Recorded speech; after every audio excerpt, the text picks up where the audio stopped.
A man disappears. No calls, no messages, just, gone. That's where this story begins. His wife, Dorothy Singer, didn't seem too worried. He left, she told everyone. We had a fight. He took off and never came back. Simple enough. But there's always more to the story. Weeks passed, and Charles Singer's family grew restless. His sister, Lori, couldn't shake the feeling that something was wrong. Sure, people leave. But Charles? He wasn't the type. And then, something even stranger, text messages. Messages from his phone. But the words, they didn't sound like him at all. And here's the detail that changed everything: Charles was legally blind. He never texted. So who was behind those messages? The bank records didn't lie.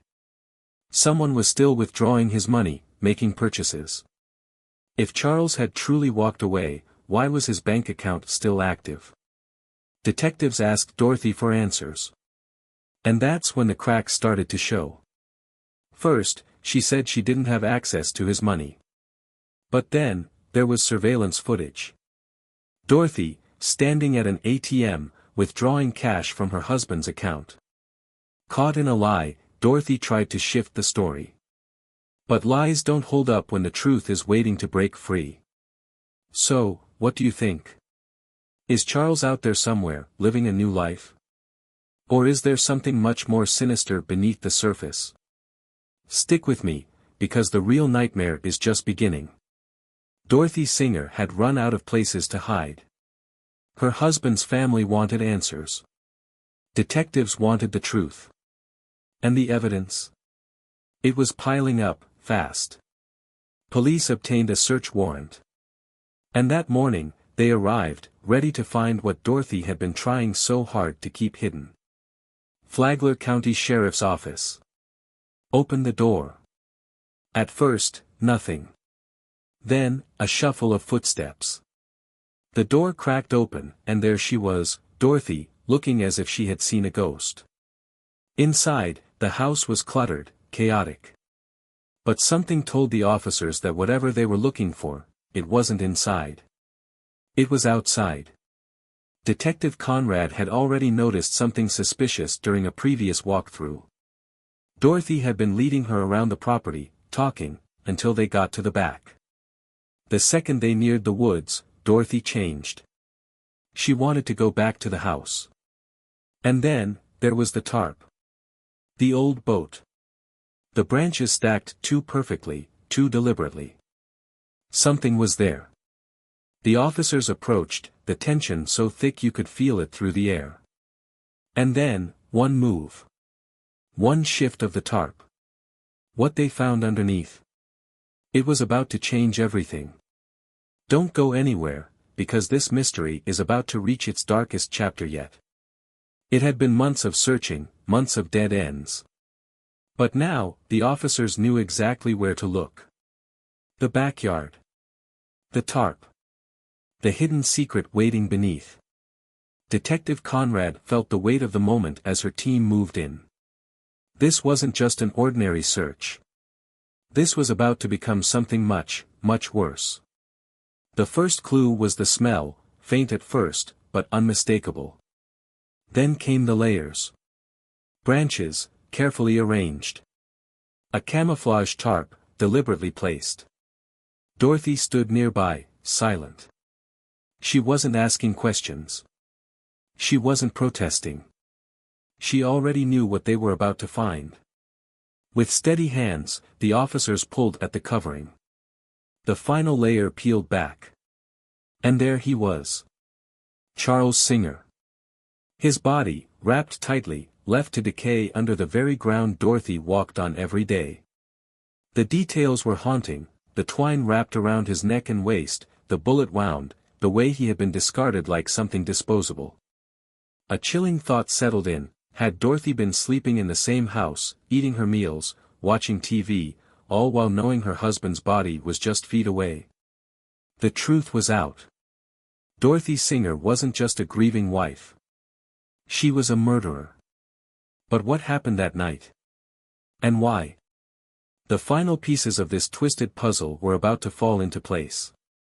Stay tuned, because the confession is coming next. Dorothy Singer thought she had covered all her tracks.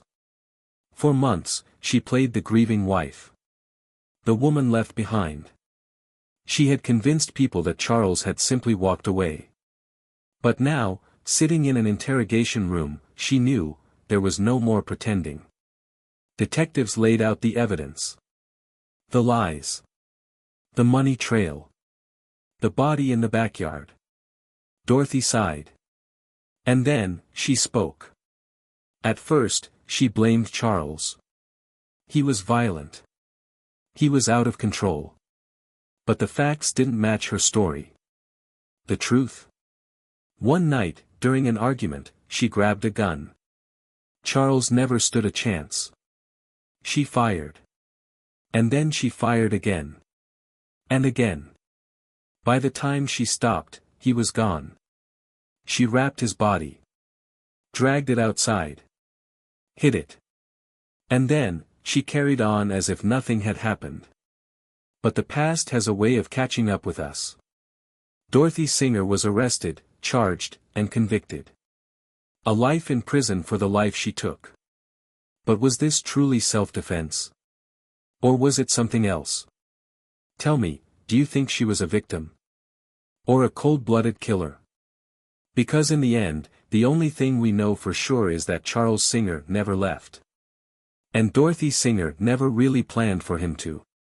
Dorothy Singer walked into the courtroom knowing one thing: this was the end of the road. For months, she had dodged the truth. Lied to police. Lied to Charles's family. Lied to herself. But today, there was no escape. The prosecution built their case piece by piece. They showed the jury how Dorothy had spent months covering her tracks. The fake messages. The stolen money. The backyard burial. And then came the hardest part, the autopsy report. Charles hadn't just been shot once. Dorothy had fired over and over again. She made sure he was dead. The defense tried to push their argument, self-defense. They painted Charles as an abusive husband. A dangerous man.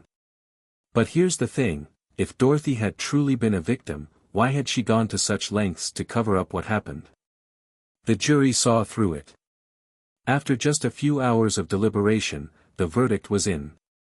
Guilty of first-degree murder. The sentence? Life in prison. No freedom. No second chances. As the judge spoke, Dorothy barely moved. Maybe she had finally accepted her fate.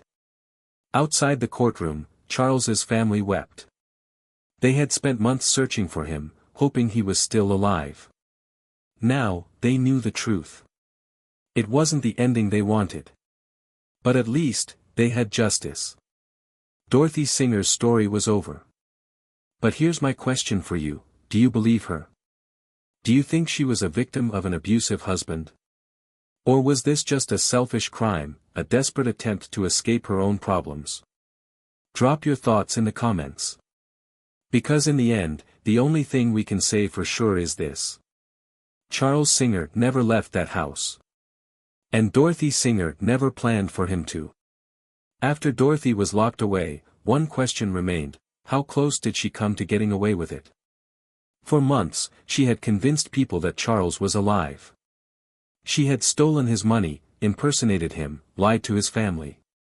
If just one detail had been different, if Lori hadn't questioned the texts, if police hadn't pushed further, would this case have ever been solved? It's a chilling thought. But one thing is clear: secrets don't stay buried forever. When we hear stories like this, it's easy to focus only on the crime, the investigation, and the shocking details. But beneath it all, this is a story about people, about a man who lost his life, a family left searching for answers, and a woman who made a decision that changed everything forever. This case teaches us a lot about deception, how far someone will go to maintain a lie, how even the most carefully crafted stories can fall apart with time. Dorothy Singer thought she had everything under control, but she underestimated the power of truth. It also shows us the importance of speaking up. If Charles's sister, Lori, hadn't questioned those text messages, hadn't pushed for an investigation, this case might have gone unsolved for years. Sometimes, a single doubt, a single question, is all it takes to unravel a mystery. And finally, it's a reminder that violence never leads to a peaceful ending. Whether you believe Dorothy acted in self-defense or not, one thing is clear: this story didn't have to end this way. If you or someone you know is in a situation that feels unsafe, please reach out for help. There are always other options. What do you think? Could this tragedy have been avoided? Was justice truly served? I'd love to hear your thoughts. Leave a comment below. And if you enjoy deep dives into real-life cases like this one, make sure to subscribe, hit the like button, and turn on notifications so you don't miss the next story. Because sometimes, reality is more chilling than fiction.